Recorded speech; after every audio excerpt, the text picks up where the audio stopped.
LinkedIn News. I mean, here's the true thing about all of us. We all screw up, right? We all make mistakes. I think life is about growing. It's about learning, and it's about risk. Sometimes the risks are good, sometimes they're not. And I also think it's about second chances. That's Crisis Manager Judy Smith. I'm Leah Smart, and this is Everyday Better. Don't forget to hit that follow button to get new episodes of our show every week. And make sure to follow me on LinkedIn, where I dive deeper into the evidence-backed strategies that are mentioned in that week's episode. If you're already following me there, follow me on Instagram for behind-the-scenes look at how we make every day better. You can find me at Leah_Smart. That's Leah_Smart. We'll also include a link in the show notes. Thank you, thank you, thank you.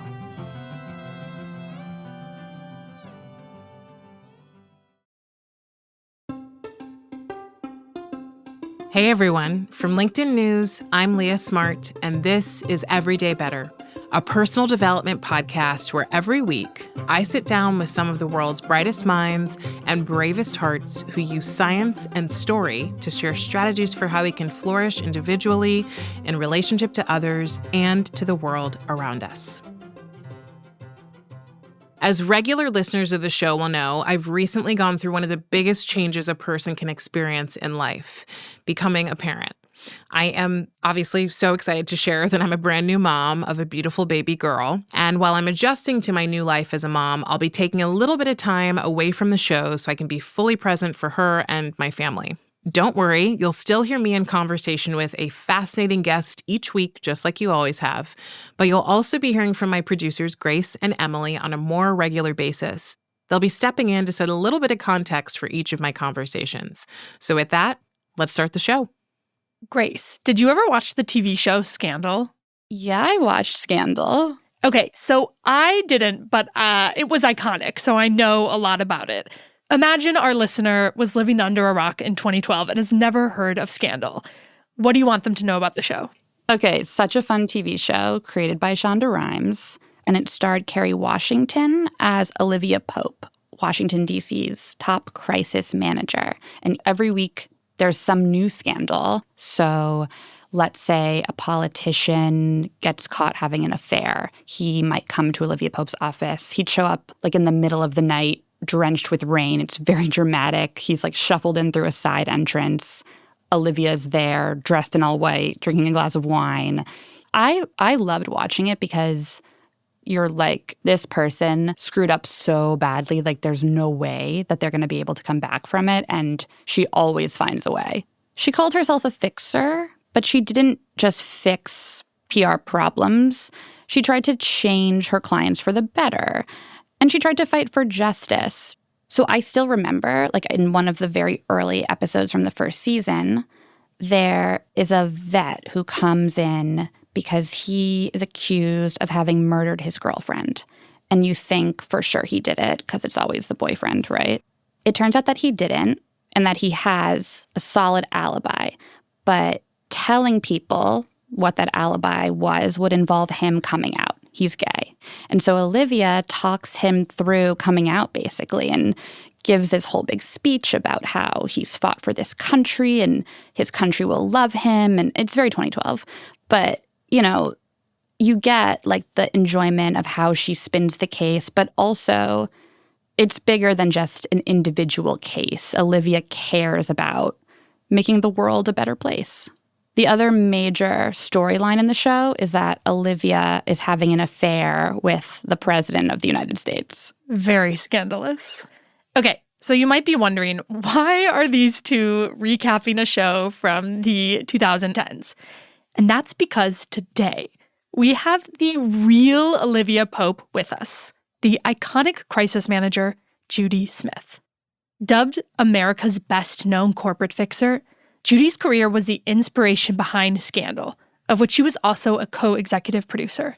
Judy's career took off in the early 1990s when she became a special assistant and deputy press secretary to President George H.W. Bush. In her time at the White House, Judy made an impact. She was the first Black woman to deliver a White House press briefing. And in 1992, she convinced President Bush to visit LA after the city's racial uprising, despite fears that doing so would alienate law enforcement. After leaving the White House, Judy founded her own crisis management firm, Smith and Company, where she's gone on to advise so many notable clients in some of the most intense moments of their careers. She guided Angelina Jolie through her very public divorce from Brad Pitt. She held hands with Monica Lewinsky, pushing through a wild crowd of screaming reporters when the news broke of her affair with President Bill Clinton. And she's counseled countless other celebrities, like NFL quarterback Michael Vick and A$AP Rocky, through their own public scandals. And today, she's here to share how she does it. Judy talks through the most important principles that guide her through these crises and gives advice on how to get through a disaster without losing your values. Here's Judy. I heard there was a funny moment between you and former President Bush about the affair that she has with Fitz. What happened there? A mess, as my mom would say, a total mess. You know, I was deputy press secretary, right? And there's a press secretary above me, but for whatever reason, we just connected. He was always such a jokester all the time. And so when the show came on, I said, oh God, let me call him like right away before it came on and just to give him a heads up. And so I called him up and talked to his chief of staff. And I said, hey, I need to talk to him about this. Yeah, he's kind of hearing a little bit of it. He knows a little bit about it. I said, well, no, just tell him to call me. Me. So I was on this big conference call. And I couldn't get off, but I saw it was, a main number. And I said, oh, God, it's probably him calling. So let me check the message when I got off. So I checked the message. And in typical presidential style, he left a message and said, love you, want you. And by the way, this is the president of the free world. Call me. Oh, my God. Oh, my God. So, and you played it on speaker in front of everyone. Right, exactly. I called him up. I said, I am erasing this right now. I said, stop joking on that. And I said, and if you don't listen to what I'm saying, which you will understand this, I said, I'm going to call your boss. He said, you wouldn't. I said, I'm going to call Barbara the second we hang up the phone. So you just keep yourself straight right now. But he was extremely gracious and, very proud. He must have given 5 parties for me in different states. You know what I mean? So just very, very gracious and very proud. That. So. Okay, so talk to me about, I want to start with your work, but I actually want to start with just more of you. Like, what is the intention behind the work that you're doing? Well, for me, the intention has always been assisting and helping people and helping organizations, as corny as that sounds, right? But I give you an example. So let's say I'm working for X company and they have a issue in culture and women in particular. And women are complaining there's not enough training, right? There's not enough jobs, no upward mobility, basically. And so what I love is I get to come in and say, okay, these are some of the steps I think you should take, and these are some of the things that I think you should do. And so that for me is super fulfilling because I've helped make a difference and helped make hundreds of women's lives a lot better based on the kind of change that the corporation is going to take. So it's funny because you said, when I asked you your intention, you said, assisting. And yet I think people that have watched Scandal and know the show and so then feel like they know your career think, oh, she's a fixer. What's the difference? Like, what do you do as a fixer? Yeah, I'm trying to figure out where all that, the fixer, I don't even know where that even came from, basically, how that started. But I mean, yes, we do try to solve issues and try to solve problems. So I guess in some way that's where the fixer came in. You fix problems. But, the real thing is too that everything honestly is not fixable. It's just not. I mean, that's a hard thing for people to get their arms around. Now, I think most things can be addressed, right? But you can't turn the tide back sometimes. Well, I mean, I know that you turn down potential clients probably, I'd imagine, a lot. How do you decide? Like, how? I mean, is it that you're going, this isn't fixable, or what's your barometer for going, yeah, I'll take them on or I won't? Yeah, I mean, I'm hoping that my CO is not looking at this or won't see it about turning down clients. Do you know what I mean? Yeah. Because she would not be. I'm just. Let's let me know when this airs, right? That's so fair. we can. Right. We'll get you an email. Right. Trust. Thank you. But look, there are definitely clients that I have turned down over the years. But the kinds of things that I say what I would consider is legal risk. That's one thing that's important. I think reputational risk and the potential for brand damage. I think all those are important. And I think the other thing that is super important really is like if I can move the needle. Do you know what I mean? If you can really go in and say, okay, this is the problem. This is what you need to do. And this is what needs to get done.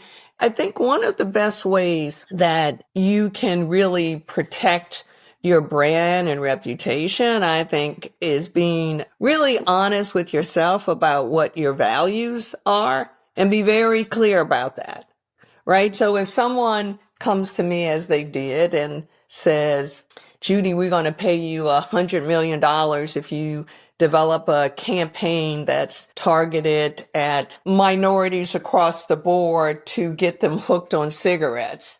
And we're giving you $100 million, right? I'm very clear about that. It could be 10 million. It could be 100 million. My answer is still no. Mm-hmm. So, that really helps guide me a lot. So you have a set in your mind of like, what are my values?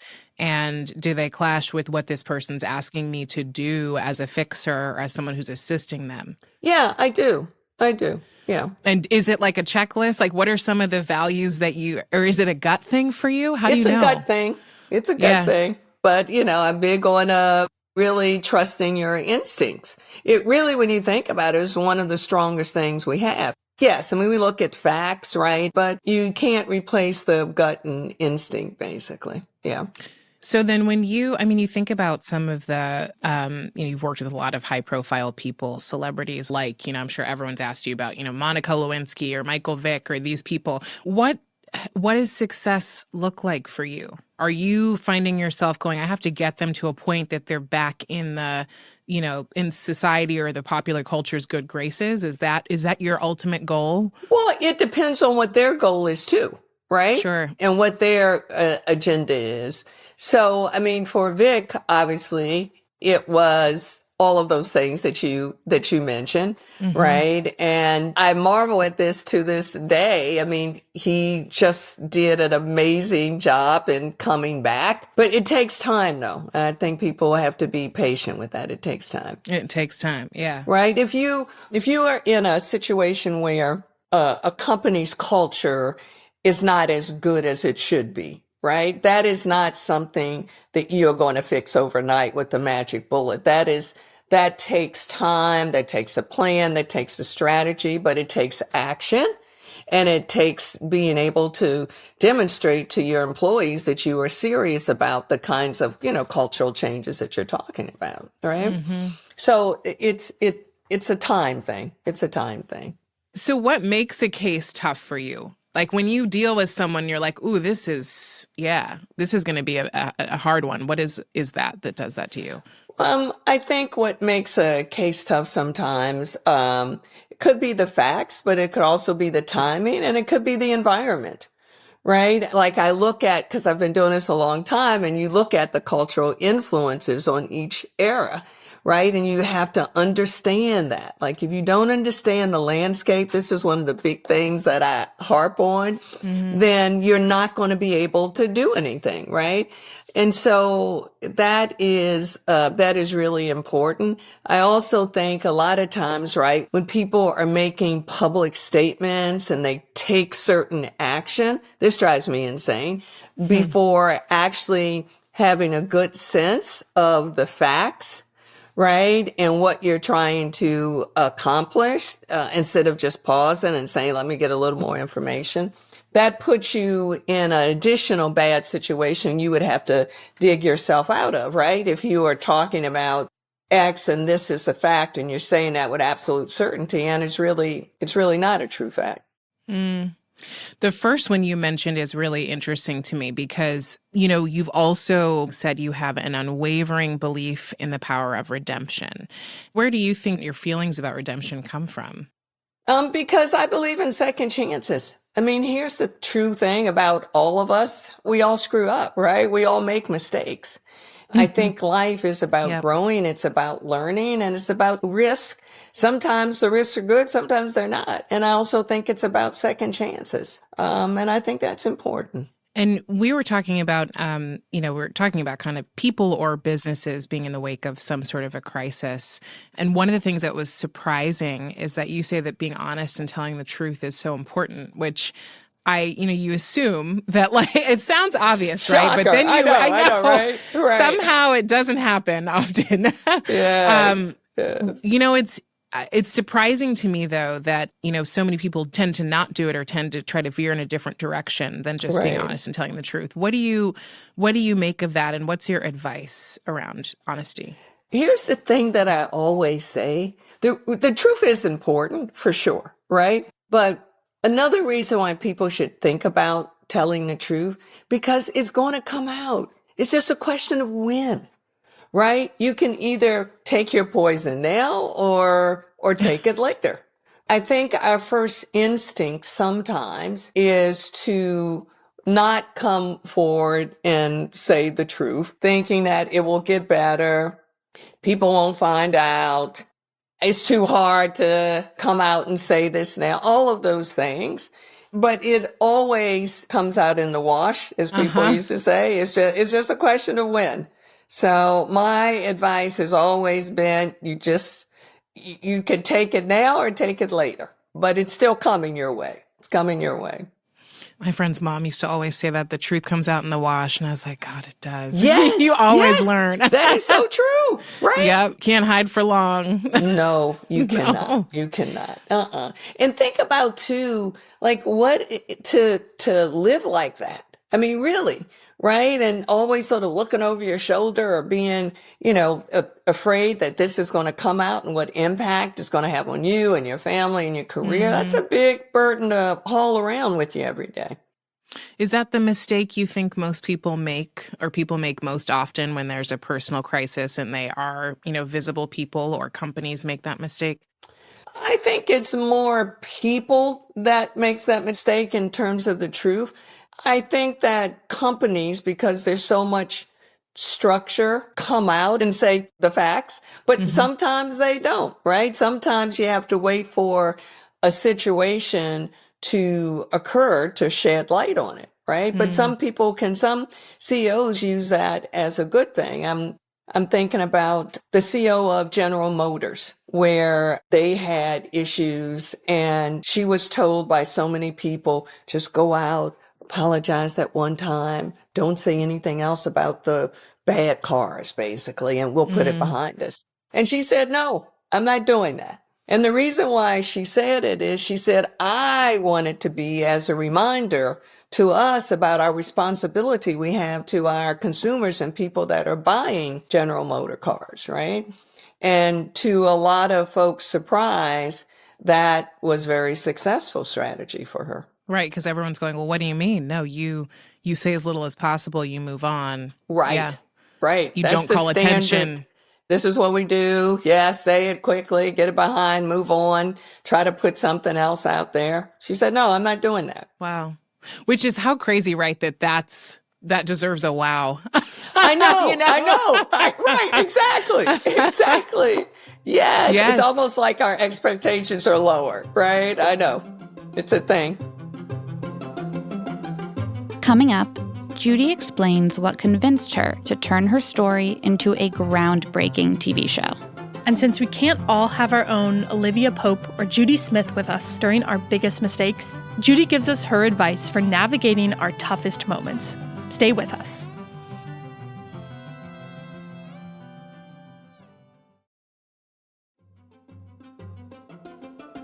And we're back with crisis manager Judy Smith.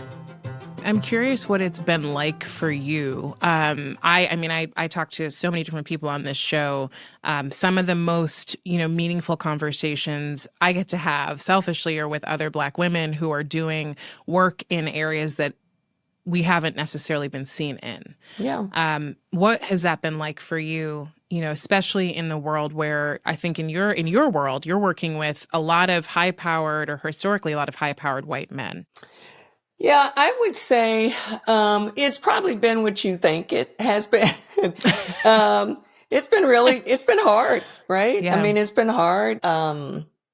It's been tough, but you have to keep moving. You have to, right? I owe that to women that have come before me and women that are coming right after me. And that's important. The thing that I would say that I'm very clear though, as you deal with all of those issues of not compromising on my values and calling people out when it's necessary and when it's important. We were going after business and I found out that this company was paying consultants like us, say it's $70,000 a month or something, right? And so it's great. We did our research. We were ready. And we talked to the company and they said, yes, no, great. We want to hire you, et cetera, et cetera. But, we were thinking of like 25 grand a month or something. Now, What do you mean? I know what they pay, right? Right. I know my what research. they pay. Right. Exactly right. Exactly right. So it just took me a moment to collect myself. I said, well, let us think about it. We'll come back to you, et cetera. Great meeting. And I remember calling my CFO, who I adore. And I said, I don't really care what you say. I am not taking a dime of that money. I am not going to do it. Not going to do it. And I called the company back and the person who referred me. And I said, look, would love to work with you guys, et cetera, et cetera. We just place more value on ourselves than what is being placed. And we actually know for a fact that your company is paying X company double or triple of what you offered me. No, don't need the job. They called me back in probably less than 15 minutes after talking to the CEO. Oh, there must have been some confusion. Yes. But we're happy to pay you that, 70 grand a month, right? Or whatever that was. Yes. You kept your cool. Oh, yes, absolutely. Always professional, right? But you do have to stand your ground. You do. And I think that's important because I think if you don't, I think you will regret it. The other thing that I always keep in mind, I just learned this at a very early age. I think about the people that are coming behind me, right? And so that's important. The show is by way of an example. I'm not, and anybody who knows me will tell you this, I'm not a, let's get out there kind of person. It's just not me, right? And the thing on the show that was so compelling was so many people thought that it could not be successful if a Black woman was playing the lead. It would be the first time where a Black woman would play a lead in television in 30 years. And the person who had that lead, she played the nurse, right? I gave myself a long walk it was about 4 or 5 miles. And I'm like, okay, yes, you have no choice. You have to do this, right? There's no way. I love that you stood your ground on this piece about having a Black woman play the main character because it's so funny to look back now, right? But at the time, the fact that people thought that would keep the show from being successful is unfortunate in some ways because I'm sure based on like their own data or what they thought, maybe there is some truth to it. But Scandal is a household name. You know, like, Oh, and yeah. it changes so much of how people view Black women, which is so important because, to your point, the last role that someone played as a lead was a nurse. Most of the time, I mean, for me growing up, there weren't a whole lot of role models of Black women who were considered to be attractive, smart, you know, all of these things that Kerry Washington so like beautifully embodied in you, and attractive to the outside world. You know, I mean, and I Yes. know that's not always the most important thing, but it changes the way people look at the world. Oh, 100%. And that is evident, honestly, in so many people that I have talked to, like across the country, across the world. I was in Africa. The show is still running in Africa in different parts of it. Yeah. But it's important. I mean, when that is knocking at your door, there's just no way you could say no to that. I tell you what was interesting. After the show was a hit, I got a call from one of the entertainment executives who I talked to, who said, you know, couldn't take the risk because he didn't think the show would be successful. And to his credit, Judy, I was wrong. I was dead wrong. And he said, I'm even looking like a fool now because everybody who didn't take the show is scurrying around, right, trying to do something that competes with it or, you know, trying to program against it. I'm getting calls from, you know, my CEO. Okay, we need this. We need Where one is of it? these. Where is it? Where is it? Right. And when you look at the entertainment industry now, just across the board and where things are, in particular for, you know, women of color, completely different than it was before the show. Oh, God, yeah. I mean, How to Get Away with Murder. I think about all Yes. that Mindy Kaling has done. I mean, there's so many different people that you go, oh, wow, this all feels like it popped up and became normal. And Yes. that's what matters, I think, for us is to have like, oh, it's okay. Not only okay, it's desired and it's normal. And That's so right. like you're allowing people to basically dramatize your life and put it on television, created a movement that we now no longer, I don't think, even have to call a movement because it's part of our lives. No, that's right. And what's so interesting, in particular in, you know, talking to young people, the consistent thing I hear is that it showed them what is possible.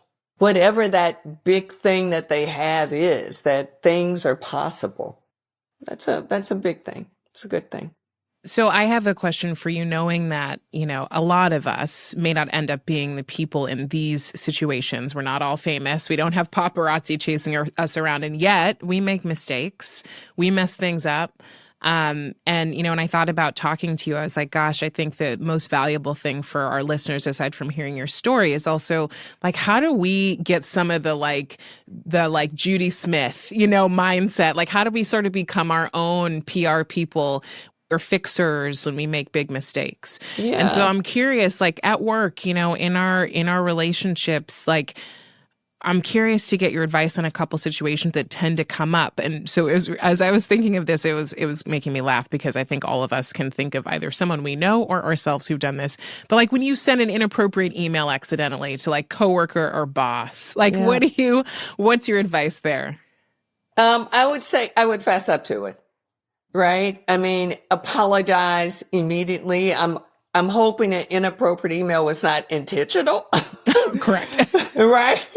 But you know, I think one of the things that I have always practiced is you want to own your mistakes, right? If you screw up, just own up to it. I think that when you avoid things, that's when things get overly complicated, basically. So I would just say, which is probably, I'm sure I've done it. I was moving way too fast, right? Trying to knock off 10 things, wasn't paying attention. And that email, as you could tell if you read it, was inappropriate and wasn't intended for you. So please accept my sincere apology. It won't happen again.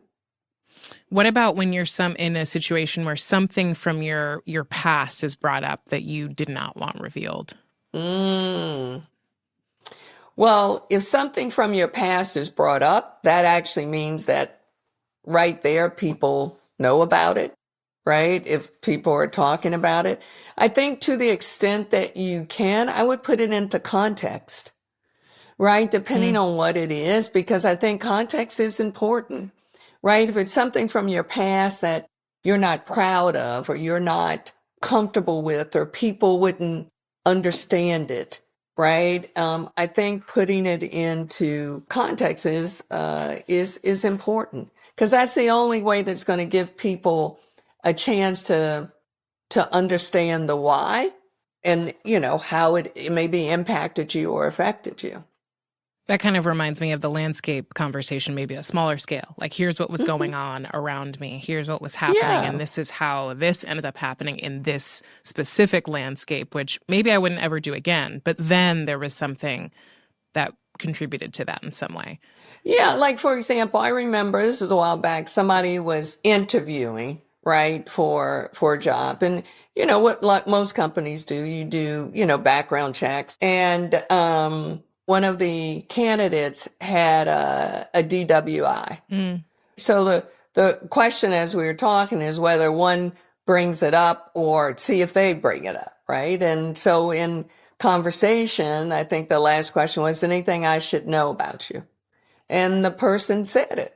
And so for me, that and explained it, yes, the person was qualified and good, but that was the thing for me that put me over. Because I knew the information, but they actually told me and volunteered it. And that made a difference for me. Yeah.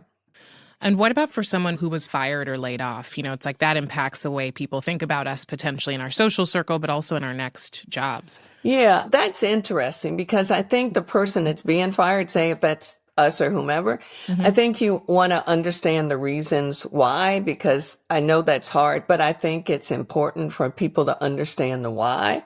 I also think it's critical for people to take time for reflection and to think about, okay, like what lessons can be learned here. And also, I would say you want to take some time and some space and figure out what you could have done differently. But I wouldn't want to away from, do you know what I mean? If you get fired or lay off, because here's the thing. I think if you act like the firing didn't exist, there's not going to be any growth coming from it, basically.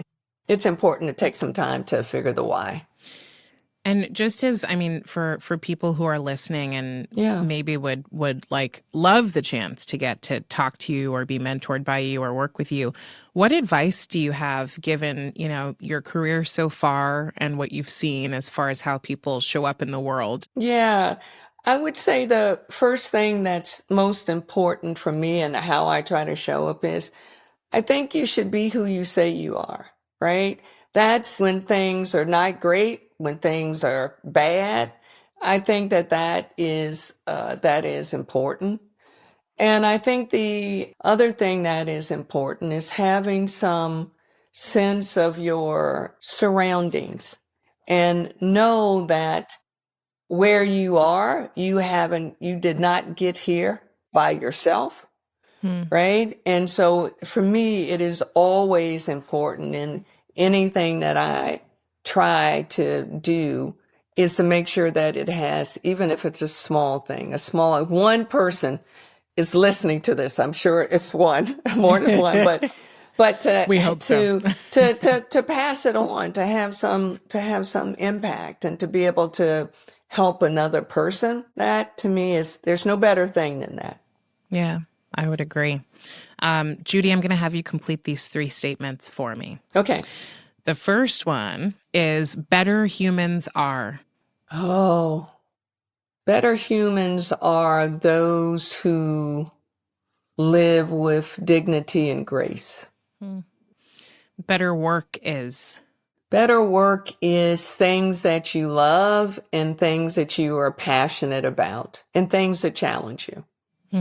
And a better world has. A better world has so many people that can jump in, assist, and help and actually make that happen. Let's not wait for somebody else to do it. We can all do it every single day. Amazing. Thank you so much for this time and the conversation. You are wonderful. And thank you for being a trailblazer. Thank you for taking the responsibility of, giving people the sense of what's possible. I think that's what's most powerful, in your career and also with the show. So thank you. Oh, thank you for having me. I appreciate it.